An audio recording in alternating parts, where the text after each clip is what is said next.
Amigos y amigas, muy buenas tardes y bienvenidos nuevamente a Tribuna Peruana. El día de hoy les traemos el primer video de esta serie sobre los virreyes del Perú. Y pues hoy hablaremos del primer virrey que tuvo el Perú, Blasco Núñez de Vela. Blasco Núñez de Vela nació en Ávila en 1495. Fue hijo de Luis Núñez de Vela, señor del mayorazgo de Tabladillo, y de doña Isabel de Villalba.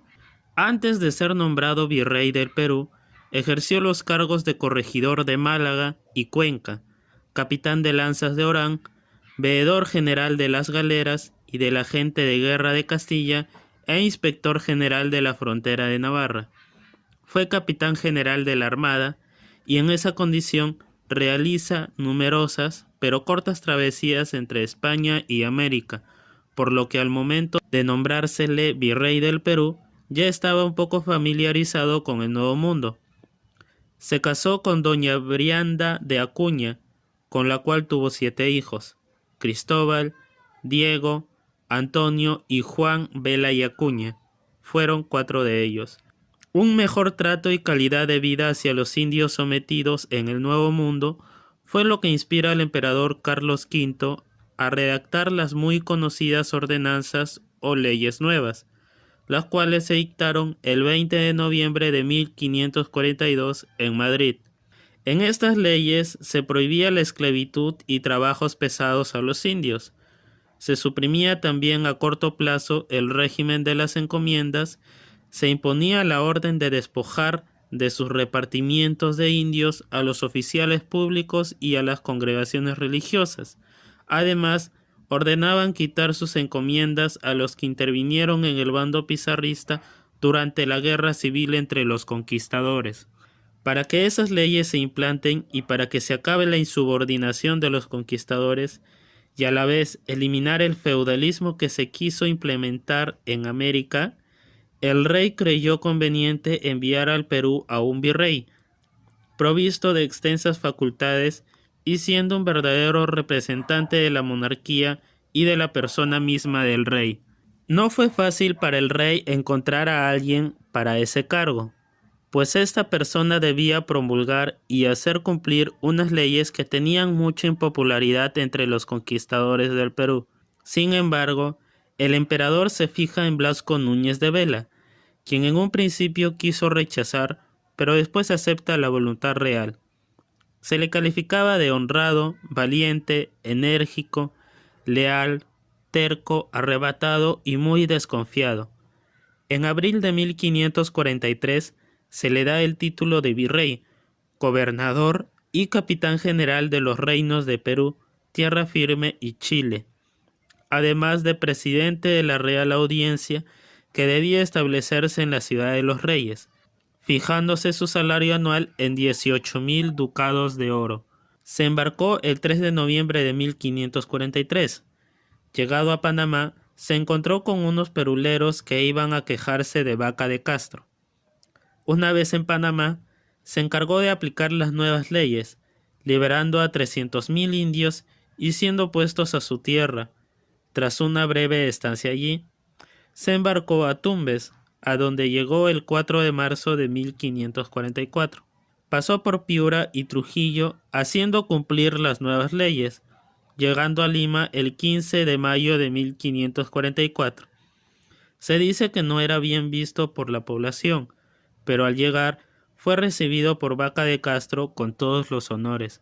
El descontento por la publicación de las nuevas leyes fue general y fuerte en todo el Perú, salvo en Lima, donde la presencia del virrey calmaba los ánimos. El 20 de octubre de 1545, Carlos V revoca la ley que quitaba a los virreyes y gobernadores la facultad de encomendar indios, y más adelante se abrogó la que despojaba de sus indios a los participantes de las alteraciones entre Pizarro y Almagro. De esta manera se revocaron las ordenanzas que el mismo emperador había dado. Se echaron las campanas al vuelo cuando se anunció la revocación de las nuevas leyes, pero este anuncio llegó tarde, pues su aplicación ya se había suspendido. Sin embargo, los ánimos ya estaban alterados y estalló la rebelión de Gonzalo Pizarro en oposición a las nuevas ordenanzas. Gonzalo llegó al Cusco siendo recibido por el gobernador García de Montalvo. Gonzalo Pizarro acepta los títulos de Procurador General del Perú y Capitán General con el pretexto de hacer frente a Manco Inca. Mientras Gonzalo se armaba y crecía en el Cusco, manda a Francisco de Almendras al puente de la Apurímac para impedir que pasen a Lima las noticias de lo que ocurría en el Cusco, además para detener a los mensajeros del virrey. Alertado Blasco Núñez de Vela por las noticias que llegaban del Cusco, envió a Fray Tomás de San Martín y a Fray Jerónimo de Loaiza, pero nada pudieron hacer en disuadir las pretensiones de Gonzalo Pizarro, quien responde a Blasco Núñez de Vela con una carta en donde indica que se le había opuesto por no haber entrado al Perú con los oidores, sin admitir las suplicaciones que le hicieron, y por haberse mostrado áspero y severo en demasía con todos. Gonzalo quería imponer condiciones como que se suspendan las ordenanzas y se envíen procuradores al rey, la salida del virrey del Perú, y que no hubiera otro gobernador o virrey hasta que se conozca la respuesta del rey. Blasco Núñez de Vela, por su parte, armó en Lima un ejército de no más de 500 hombres, armándolos y equipándolos lo mejor que pudo, y receloso de Vaca de Castro, lo mandó prender. La situación no mejoró con la llegada de los oidores a la ciudad de los reyes, quienes más bien estaban en contra de los dictámenes del virrey. Hubo deserciones y cambio de banderas en ambos bandos. Además, en Lima la causa de Blasco Núñez se fue a perder porque éste dio muerte a Illán Suárez de Carvajal, quien era considerado como padre de la patria y tenía gran reputación. Blasco Núñez dispuso pasar a Trujillo junto a los oidores y dejar Lima a merced de Gonzalo Pizarro. Sin embargo, los oidores resolvieron no seguirle y más bien mandaron apresar al virrey. Blasco Núñez, sospechando la medida en su contra, mandó reunir a su gente para defenderse en el palacio, poniendo en las puertas a algunos arcabuceros que finalmente cayeron derrotados. Al no llegar a un acuerdo hasta ese momento, los oidores y el virrey, los primeros mandaron a Martín de Robles a apresar al virrey, quien protestó de la manera en cómo se cumplía esa orden, y por el hecho de que fuera apresado por los integrantes de una audiencia de la cual él era la cabeza. Después del saqueo que hicieron los soldados al palacio virreinal, llevándose todas las cosas y esclavos del virrey y su séquito, un grupo de partidarios del virrey planearon un motín para liberar a Blasco Núñez. Este grupo estaba comandado por Alonso de Montemayor, pero pronto fueron delatados por Hernando de Cárdenas y apresados y castigados por orden de Cepeda, oidor que había conseguido que sus compañeros lo nombrasen presidente de la audiencia y gobernador del Perú. Al sentirse Cepeda y algunos oidores molestos con la presencia del virrey, se resolvió trasladarlo al Callao y de allí que fuese llevado a la isla de San Lorenzo en balsas de Totora, ya que no contaban con el apoyo de la Armada. Luego de esto, se dispuso que fuese trasladado a Huaura, para que desde ese lugar fuera enviado a España, acompañado por el oidor Juan Álvarez, en uno de los navíos de Álvarez Cueto.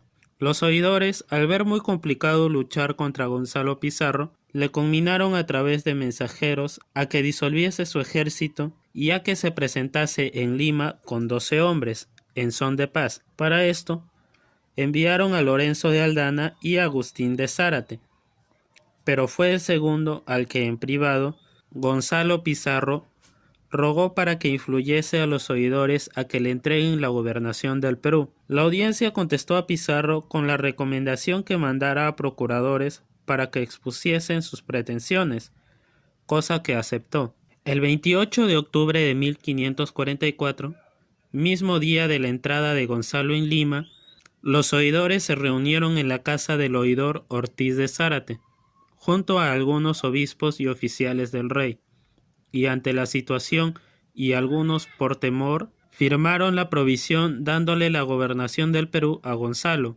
quien se alegra al recibirla, estando a poca distancia de Lima.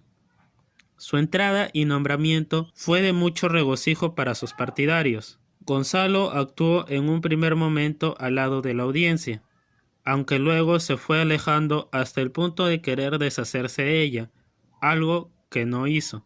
A todo esto vino a ocurrir la fuga de Vaca de Castro, con un motín en plata del cual Gonzalo quería apoderarse. A los festejos en Lima vino la noticia del desembarco de Blasco Núñez en Tumbes. Se dice que después de haber zarpado el barco en donde estaba el virrey, el oidor Juan Álvarez le mostró todo su apoyo y el de todos los que estaban en el barco.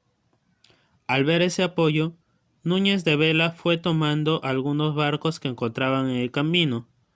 Cuando entró en Tumbes, fue bien recibido y desde allí mandó provisiones a ciudades como Piura y Trujillo, para que los leales al rey se le unieran y pelearan de su bando contra Gonzalo Pizarro para recuperar la autoridad que había perdido.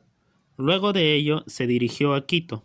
En Quito fue bien recibido, pero una vez allí se enteró que Jerónimo de Villegas y Gonzalo Díez de Pineda venían en su búsqueda, por orden de Gonzalo. Al ver que sus fuerzas eran superiores, les acometió en su campamento y venció. Luego se dirigió a San Miguel, donde permaneció unos días, aunque más de lo necesario, pues cuando salió, ya Gonzalo Pizarro había salido en su búsqueda. Cuando se supo de que Jerónimo de Villegas y Gonzalo Díez de Pineda fueron derrotados, Gonzalo Pizarro fue en busca de Blasco Núñez, reforzando más su ejército con voluntarios. Tomando 2 barcos, se dirigió a Santa, desde donde siguió por tierra hasta Trujillo y luego hasta Jayanca y Motupe.